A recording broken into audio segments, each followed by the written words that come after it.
자, 두 연설, 첫발 뗐지만이라는 두 가지 주제입니다. 이재명 대표에 이어서 김기현 국민의힘 대표도 국회 연설을 가졌습니다. 이재명 대표가 불체포 특권을 뒤늦게 포기하겠다라고 밝힌 것에 대해서 여당에서는 강한 비판을 하고 있고 정의당에서도 만시지탄이다라는 비판을 하고 있는 가운데 김기현 대표는 어떤 연설을 했을까요? 들어보시죠.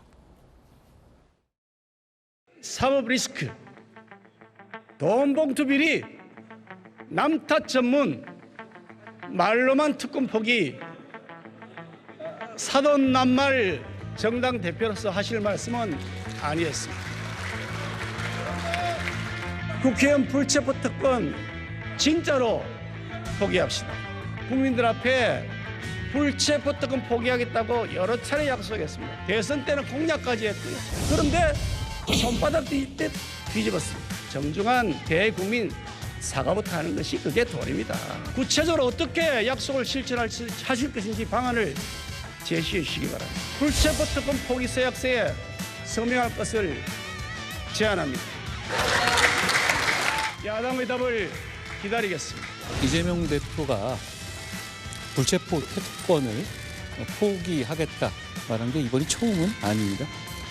지난 대선 때 비롯해서 여러 차례 공개적으로 약속을 하셨고 현행법상 불체포 특권 포기를 실천하기 위한 방법은 제가 생각하기에는 방탄국회를 열지 않거나 아니면 당론으로 가결시키는 것밖에는 없거든요.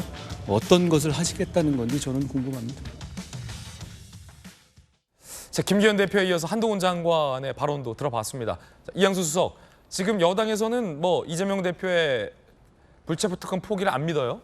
그때도 포기한다고 하더니 결국 뒤집었다. 저것도 거짓말이다. 누구 존경한다고 했다가 안 존경한다고 했다라는 얘기들도 참 많이 하시던데, 그래서 오히려 지금 여당 쪽에서 이재명 대표가 진짜 불체포 특권을 포기할 마음이 있다면 이렇게 하라라는 구체적인 제안들을 몇 개 지금 했어요. 첫 번째, 진짜 포기할 마음이 있으면 불체포 특권 포기에 서명을 해라. 여당에서는 이미 다 서명을 했죠. 야당도 서명하라. 한동훈 장관이 또 나서서 아니면 그 당론으로 한번 가결시켜봐라. 그러면 좀 믿어줄게. 이런 분위기예요. 네. 할까요, 이 대표가? 이재명 대표가 불체포 특권에 대해서 지난 대선 때 뭐라고 얘기했냐면 그건 뭐 당연한 거 아니냐라는 식으로 이야기를 했어요. 그리고 그 이후에도 언론에서 기자들이라든가 이런 분들이 물으면은 항상 한다고 그랬는데 막상 그 상황이 벌어지니까 연장 4번을 갖다가 불체포 특권에서 이렇게 자유로운 모습을 못 보여줬거든요. 그래서 이미 저희 당이라든지 일반 국민들은 이재명 대표는 불체포 특권 말로만 하지 실질적으로 내려놓지 않는다라는 것을 다들 알고 있어요. 그런데 이번에 갑자기 뜬금없이 사전 원고에도 없는 이야기를 통해서 본인이 저걸 한다고 그랬습니다. 그런데 정말 그러면 후속 조치가 따라야 됩니다. 불체포 특권 포기 서약서에 서명을 하든지 당론으로 이제 앞으로 불체포 특권 없다, 방탄국회 없다라고 당론을 모으든지 아니면 실질적으로 7, 8월 국회에 좀 공간을 좀 비워서 언제든지 체포할 수 있도록 그 사법 당국에서 그렇게 시간을 좀 주든지 이런 것들을 좀 몸으로 보여줘야지만 저희가 믿지, 말로만 그냥 하는 것은 절대 저희가 믿을 수 없다는 말씀을 드립니다. 예. 이번에도 말 바꿀 것이다. 여당에서 이렇게 보고 있고, 사실 이재명 대표에게 불체포 특권을 포기하라라고 누구보다 강하게 요구했던 것은 당내에 있는 이 소장파, 소신파 의원들이고, 그 중심에는 어찌 보면 대통령 주자인 또 박용진 의원이 계셨는데, 앞서 중요한 불체포 특권 포기할 수 있는 기회는 이 대표가 소위 방탄을 다 행사했어요. 근데 법조계에 따른 일단 이 대표에게 큰 건 지나갔다. 또 체포영장이 오더라도 앞선 거에 비해서 큰 위기는 아닐 것이다. 이런 판단했을 거 아닌가라는 분석도 나오고 있는데, 당내에서는 어떻게 보세요? 그간 이 대표에게 불체포 특권 포기를 요구했던 의원들 입장에서는 이번 포기 선언을 좀 받아들이는 분위기입니까? 그럼요. 일단 당 안에서 요구했었던 것, 그리고 스스로 당과 또 대통령 후보로서 특권 내려놓기 측면에서도 국민들하고 약속했었던 것을 지키겠다고 얘기한 것이니까요. 그것을 어떻게 지킬 거냐, 뭐 또 안 지키는 거 아니냐라고 이제 비아냥하실 게 아니라 어떻게 지킬 수 있을지를 그냥 지켜보시는 것이 중요할 것 같고요. 예.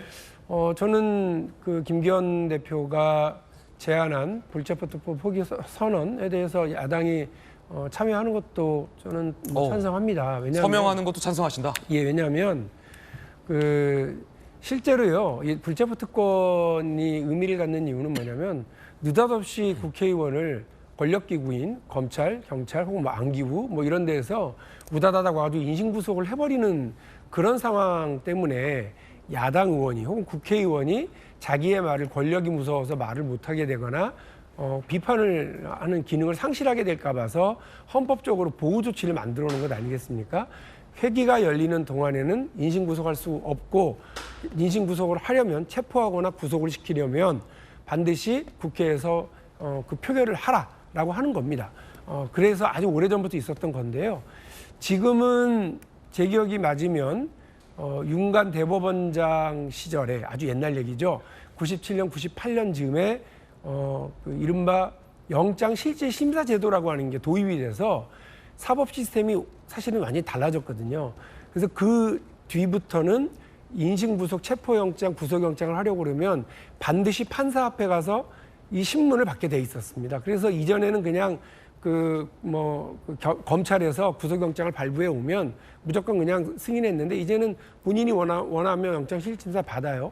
그 영장실질심사를 받으러 가는 것조차를 지금 국회에서 표결을 하는 건 저는 좀 어색하다고 생각을 합니다.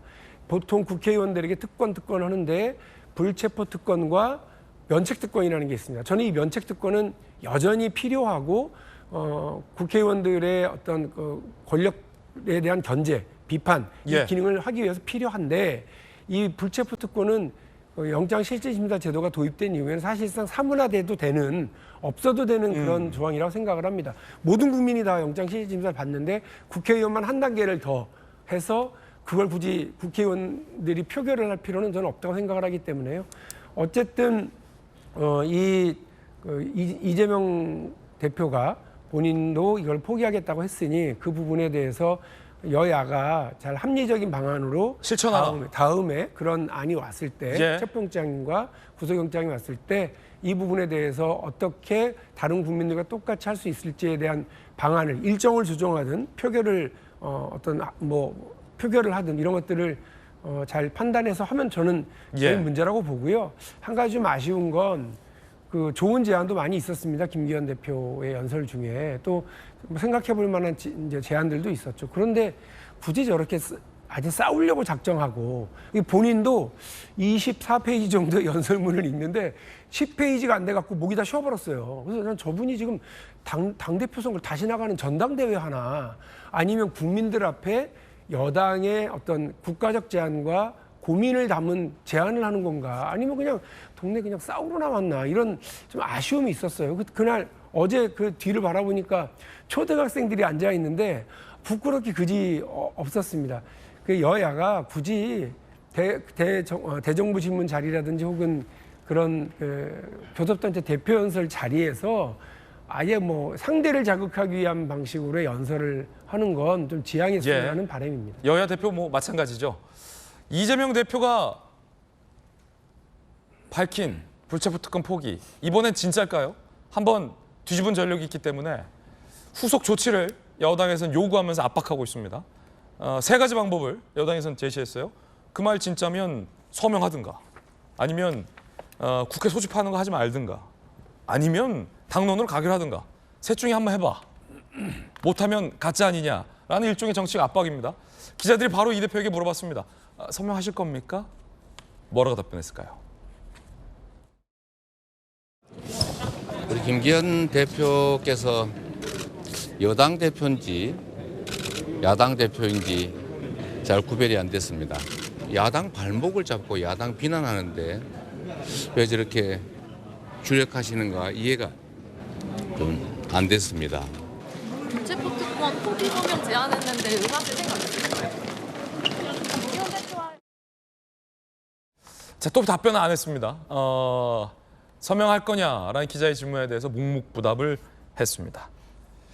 자, 한 가지 좀 더 체크해 볼 텐데 정익진 변호사님, 네네. 법리적으로 많은 법조계 전문가들이 이 사실은 이 대장동 의혹과 성남 FC 의혹이 이 대표의 어떤 구속 가능성이 굉장히 높았다라는 전망도 했는데 그게 지금 지나갔잖아요.